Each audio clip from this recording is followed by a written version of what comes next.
So folks, continuing the theme of our decking project, I did promise that I would make a video talking all about finishes for timber decking, and that's what we're going to be talking about today, along with a bit of a curveball in terms of potential finishes that you might want to think about. Hiya folks, and welcome back to the show. If you remember, I built this timber deck about a year and a half ago. I only got round to putting one coat of finish on it at the time, and as you can see, it's in need of a little bit of TLC. If you are thinking of installing a timber deck, it does need a little bit of maintenance, but honestly, it doesn't take very long. Ideally, if you do this every year, it's probably going to keep the deck in better condition. I've left this a little bit late, but I think the first thing we need to do is get the deck all cleared and have a look at what we're up against.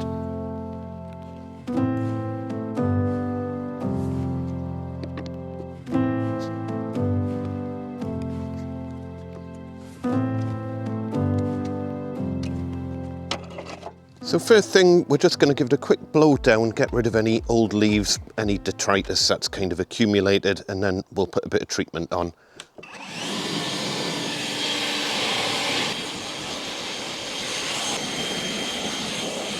So the first thing we need to look at is some treatment to kill the algae on the deck. This is normal routine maintenance for a timber or composite deck, especially if you live in a colder or damper part of the world like we do. Algae is what causes decks to become slippery, but it's actually a very simple thing to keep on top of. If you're a professional user, there's products such as BAC 50. BAC 50 is a concentrated disinfectant containing benzalkonium chloride, and you would normally dilute it down around 10 or even 20 to 1, so 1 part concentrate to 10 parts water. This is strong stuff. The only problem with BAC 50 is that even though this is freely available on websites such as Amazon, in the UK this is a licensed product and legally can only be used by trained professionals. And there's a good reason for that. If you get this stuff in your eyes, it could blind you. If you breathe it in, it could damage your lungs. And if you don't know what you're doing, it could react with other chemicals. So I can't legally talk about this product or show you me using it. But yes, in my experience, it gets the job done. Now, as per usual, I ended up falling down a bit of a rabbit hole with this, since Amazon seemed to get away with selling this under various brand names without any warnings of it only being for professional use. By my understanding, with a licensed product like this, you must make it clear on the container and when selling it that it's a controlled product, but I can't find any reference of this particular product in the HSE's list of authorised biocidal products. And this product here is apparently made by Spear & Jackson, and yet there's no reference to it on the Spear & Jackson website. I've contacted Spear & Jackson to ask about this, but I haven't heard anything back yet. Okay, this is getting a little bit ridiculous. You know what I'm like with rabbit holes, but you might find this interesting. I certainly did. Spear & Jackson did actually get back to me and confirmed that the brand name has been licensed to that company, so it does seem to be all kind of above board, but the kind of concerning thing is that it's not appearing on the COPR approved biocidal products database or spreadsheet, which is the format that it gets provided in, and for some reason it keeps making LibreOffice crash on my computer as well, but such is life. But basically I got that from the HSE Control of Pesticides Regulations, that's the COPR, and if you do a bit of digging around on that site, you will find you can download this spreadsheet for yourself and have a play with it. So I'm just going to use this Pure Seal Services UK Limited as a bit of a guinea pig, because they are one of the few companies who have actually mentioned that the product is licensed, and they've given their license number here. And here it is license number 10878. So if I go onto the COPR spreadsheet and I'll just search for 10878, and there it is there, Backclear Pro, Pure Seal Services UK Limited. It's current, it's in date, and if we scroll all the way across, we can see that it is indeed for professional use only. Now, the interesting thing here worth noting, the active ingredient in this BAC 50, another name for it is dimethyl ammonium chloride, and I think the reason it gets called BAC 50 is because it's a 50% concentrate. But basically, if I now just search for the active ingredient in this list, I would filter by it, but whenever I do a filter, it crashes. So I'll just search for it instead. And if we go through the list, you can see all these different products with that active ingredient in it. So we've got, for example, this one here, Algae, whatever. So this one is only a 5% concentration. So I would guess that is okay for amateur use. In fact, yeah, if we scroll across, you can see that is fine for amateur use. But if we keep on scrolling all the way through this, you'll see this one here, for some reason, Algae Mouse Plus, for whatever reason, is for professional use, but that's only 2.4%. So I don't know. Answers in the comments if you can explain why on a lower percentage that is only for professional use. Either way, generally speaking, if you go through this, you know, if you want to find an alternate product, this is quite a good way of doing it. There are so many, there's thousands of them. So here's another one here, Green Algae Remover. That's marketed by Zep UK Limited. And that would appear to be a 0.246% concentration, but because of that, I guess it's okay for amateur use. And actually, if you go right across here, it's got a bit more information about where it can be used and all that sort of thing. You'd have to kind of copy and paste it out of there into something that's actually usable. Why this isn't in a proper searchable database, it's just insane that this is in a spreadsheet. But anyway, look at this. So here's another one at the bottom, No Nonsense Advanced Algae Remover Kingfisher. So obviously that's Screwfix, B&Q, all that sort of thing. Current license there, what is it? It is the same active ingredient, but it's only 0.95%. So again, that can be used amateur and professionally. There's probably some extra notes in here to explain. Apply at least 100 milliliters product per square meter. Oh, and it's got some extra notes right at the end there. Anyway, so you get the general idea. Generally speaking, from what I've been able to find on this, and as I say, I have no clue. I am not an expert on this subject at all. But it tends to be, if the product has a concentration of less than about 20%, then it tends to be amateur use, and if it's higher than that, it seems to be professional use, but that's not a hard and fast rule. Let me just make these columns a bit smaller so you can actually see whether it's for amateur or professional use, and we'll turn that column yellow. So interestingly, there's a one there, Wet and Forget Rapid Application, that's 30%. But that says amateur or professional, but we've got two different things here, PT2 and PT10. Yeah, I'm not sure, can't explain that one. But for example, there's another one there, Vitax Easy Clean Professional. That one is 7.4%, and that is only for professional use. Honestly, I've got no idea. And by the way, here's the Spear & Jackson products here. And yeah, they're all there as well. Some of them are current, some are revoked and all that sort of thing. But I can't find the back 50 in this list. I've dropped them a note, hopefully they'll get back to us. If they get back to us before the video has been released, I'll pop a little note at the end of this video to explain what's going on. Either way, just for heaven's sake, use some common sense, and if you want, go through this spreadsheet and have a play with it. Anyway, there's a multitude of legal products on the market, and it might be something I test properly later down the line. I'm also going to throw in a curveball product to see if it works. More about that later on. For now, I can't tell you what to use or how to use it, so pick your poison, so to speak, and always read the manufacturer instructions.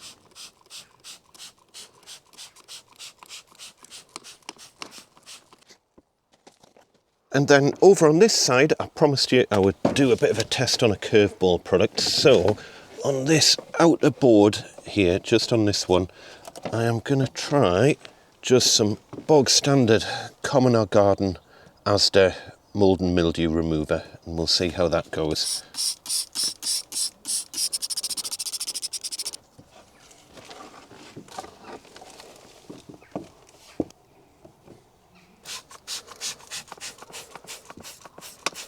And the important thing to remember here, the only reason we've got a bit of mildew build-up around this side is because this is the north-facing side of the garden, and everything goes mouldy and mildewy and mossy on this side. It never gets any sun at all on this side, or pretty much zero sun over on this side.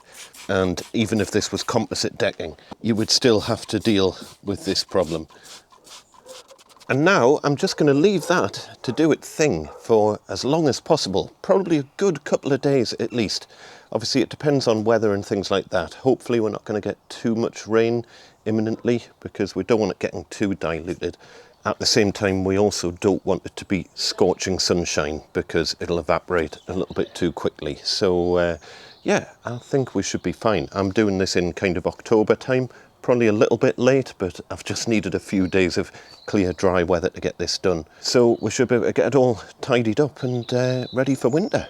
Couple of days later, and that is the algae all dead. And over on the other side as well, this is the board that had the Asda mould and mildew. We'll give it a quick jet wash, give it a clean down and let it dry out.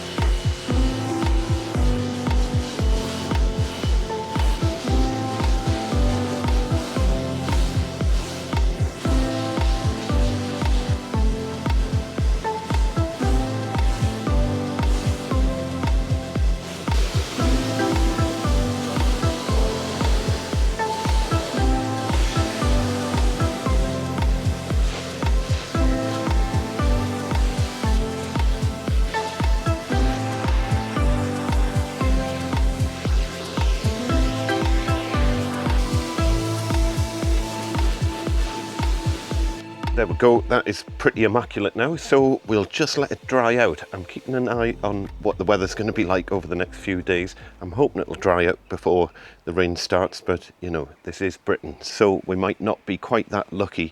And obviously, in ideal situations, I would have moved the shed, but on the basis that this was only treated like a year and a half ago, we'll get away without treating under the shed for this year. I'll probably do a more kind of thorough treatment, maybe every 5 years or something, where I actually move the shed off the decking. But on the basis that no water can really get underneath the shed, I'm pretty confident underneath that will be fine. So we're about 10 days down the line now, and the decking has finally dried out sufficiently that we can get some decking treatment put down. It's just one of those things at this time of year. Every time the decking dried out, it started raining again, and you know, we're in Britain. Even in the summertime, you can guarantee as soon as you start a job like this, it'll start raining. At the moment, I've checked the weather forecast. It is forecast to start raining tonight. I mean, we're going to have a good kind of 6 hours or so before it rains. It does say that you shouldn't really use it below 5 degrees C or if rain is likely within 24 hours. But at this time of year, there's nothing really I can do about that. I think it'll be fine. And the advantage, if I can get a coat on now, is that hopefully then tomorrow, when it's dry, I can get a second coat on and hopefully everything should be all right. But try and pick a time where it's not going to be raining. Now, I'm using just the Barrettine decking oil all-in-one stuff. I'm going to talk about decking treatments a little bit later on. I want to get this coat done as quickly as possible. I'm going to have to blow the leaves off the deck again. I'm using an old roller here. Hopefully it'll not turn the decking blue. This is a clean roller, but as you can see, it's been used for like a grey paint or something that's had a lot of blue pigment in it. I don't think that's going to come off, but to be on the safe side, I'm going to start in a corner kind of over there so that we can see how it goes. Anyway, let's get on with it and get this done. Chicken, you're not going to like this.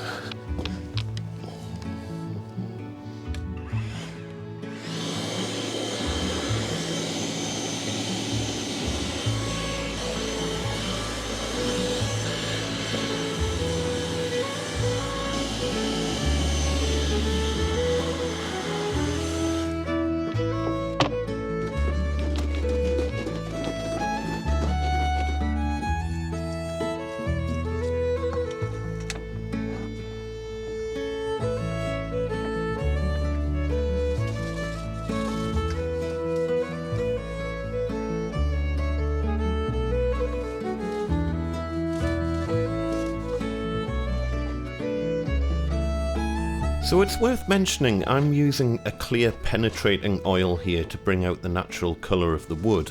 I don't recommend any type of paint or product that just sits on the surface of the decking, since invariably it just ends up flaking off over time, and at that point your decking just turns into a bit of a mess. Penetrating oils are the way to go in my book, and since I installed our deck grooves down, it makes applying finishes incredibly quick.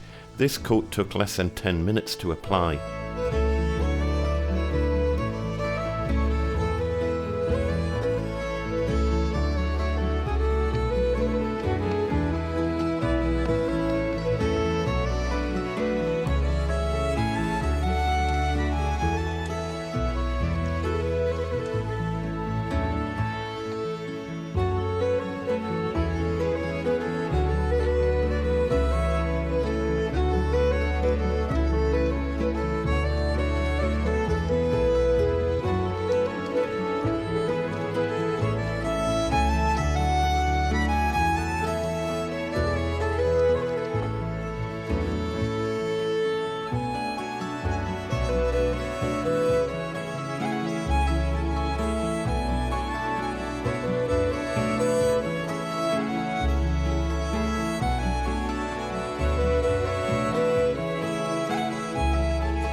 Right, that is the first coat on, and honestly, leaves are the biggest problem. But we got done, so all is good. So let's briefly talk about decking finishes. And I have no allegiance to any particular manufacturer of decking finishes. It's just, I quite like the Barrettine stuff. If you're not aware, I've already used the Barrettine's wood preserver on various bits of the decking. You can watch a decking video to see where that was used. What I must say is, you know, I am no expert on the subject of decking finishes, and there is no person on YouTube who has been more thorough with his research of decking finishes than Charlie, my good pal Charlie from Charlie DIY. So I'll include a link to some of his videos down in the description below if you want to know about this in a little bit more detail. But basically, the finish that I've used, as I say, it's this Barrettine all-in-one stuff, and it's about 40 quid a tin, and I've literally just finished that tin. And that basically did 2 full coats. So it did the initial coat when I first built the deck, and it's just done a second coat there. And I really like it. It goes on really easily. You can see once it's been applied and it's kind of soaked into the wood that the water really beads, like rain beads on the surface pretty well. It's not going to last forever, but you could probably get away with doing a treatment of that every couple of years and you'd probably be fine. As I say, just keep on top of the algae. But I do have a curveball that I want to talk about.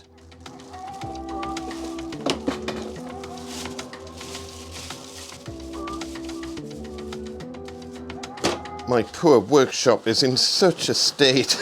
That's a topic for another video. That now lives there. So the curveball decking finish I'm intrigued about is this. It's called Expert Stain and Seal, and it's made by Expert Professional Wood Care from Tennessee in the US. I found this product via Paul at JetReady Exterior Cleaning, and I really do trust the opinion of someone who does this every day and cleans decks for a living. I've put a link to Paul's channel down in the description below, but he seems to really like this product, and it does look really nice. It is a little bit difficult to get hold of in the UK, and including shipping, it's nearly £100 a tin. Now the only thing is, I'm not sure if that's for 1 gallon or 5 gallons as shown on the picture. But basically the Barrettine all-in-one decking oil treatment works out, as I say, at about 40 quid for 5 litres, so about £8 per litre. And the Expert Stain and Seal, if you do only get 1 gallon, that's £26 per litre. But then again, if you wanted to be really fancy, I would consider something like the Owatrol Dex Algae D1, I don't know how to pronounce that, but that's even more expensive. That works out at about £39 per litre, but I'm fairly sure this is used on boats, so anything that's marine grade, I think it's going to do pretty well. But if you've used this and you've got any idea what the longevity's like, do let us know down in the comments below. I'm quite intrigued about this product, and as I say, the Expert Stain and Seal product, but I'm not sure how much you actually get. If you do get 5 gallons, then that's only £5 per litre. But looking on this other website, Pure Seal Services, are getting another free shout out. They also suggest that it's 3.8 litres, which is 1 gallon, for around 90 quid. So yeah, you know, you're looking around the £26 a litre mark, which is expensive. And really, the major thing that swayed me down the Barrettine route is that timber can be fussy about putting the same treatment on from year to year. Sometimes one treatment isn't compatible with a different treatment, for example. So if I was to apply the Expert Stain and Seal and then in a future year I couldn't get hold of it, or I didn't want to spend that much on decking treatment and I decided I wanted to use the Barrettine instead, I wouldn't like to guarantee that the Barrettine would play nice over the Expert Stain and Seal. And same applies for the Owatrol D1. The fact that the Barrettine is easy to get hold of and I can just nip down to tool station and pick it up as and when I need it, that wins out for me. But you know, everyone has different priorities with this sort of stuff, so yeah, pick whichever finish you want, but this is the reason why I've gone down the Barrettine route. And as I say, this is not sponsored. I am not getting a penny out of any of the brands mentioned in this video. So predictably, it did rain last night, and you can see the water beaded really well on the decking, but that's actually caused a bit of a problem because the water's not sinking into the decking, and as a result, it's just kind of sitting there and not going anywhere. So I ended up using the leaf blower to kind of blow the majority of the water off the surface of the decking, and it's now getting on a bit. It's 2:30 in the afternoon and it's still not quite completely dry. You can see we've still got these little kind of patches, I don't know if you can see, but we've got these kind of patches of water over the deck, just tiny little bits. It's just it hasn't dried out yet, but I'm absolutely determined to get this second coat on today and be done with this project. So I'm just going to run over the whole deck really quickly with a dry mop just to kind of soak up those last little tiny little droplets of water, and then we'll give it another couple of hours for that to dry out.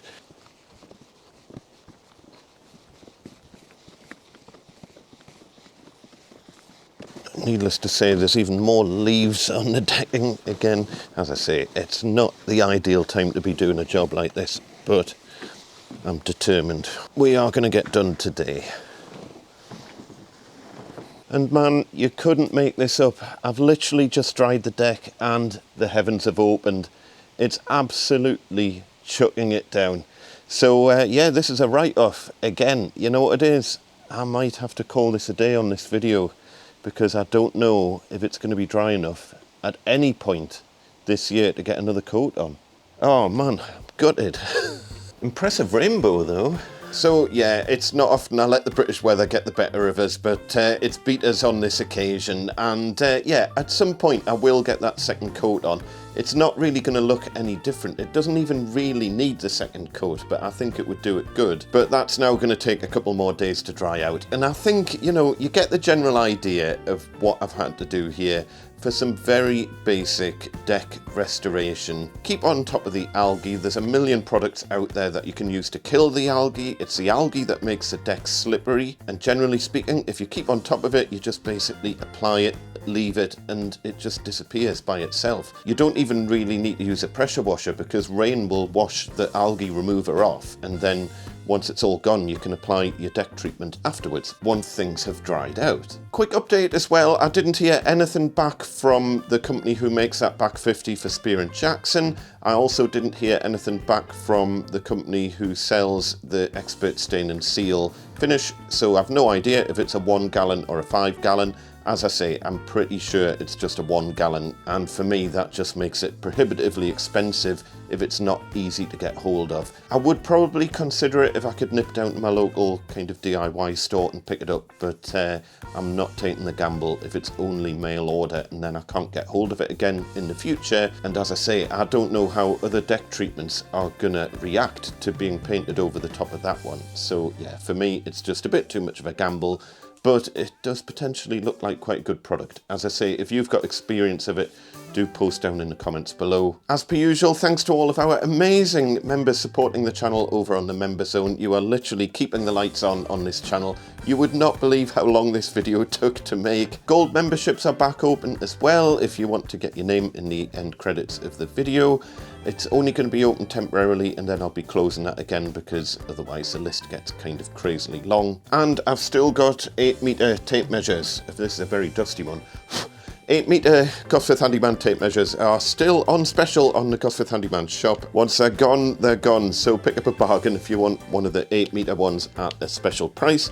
For now, folks, that just leaves me to say, look after one another, be nice to each other, and we shall see you next time. Tatty bye.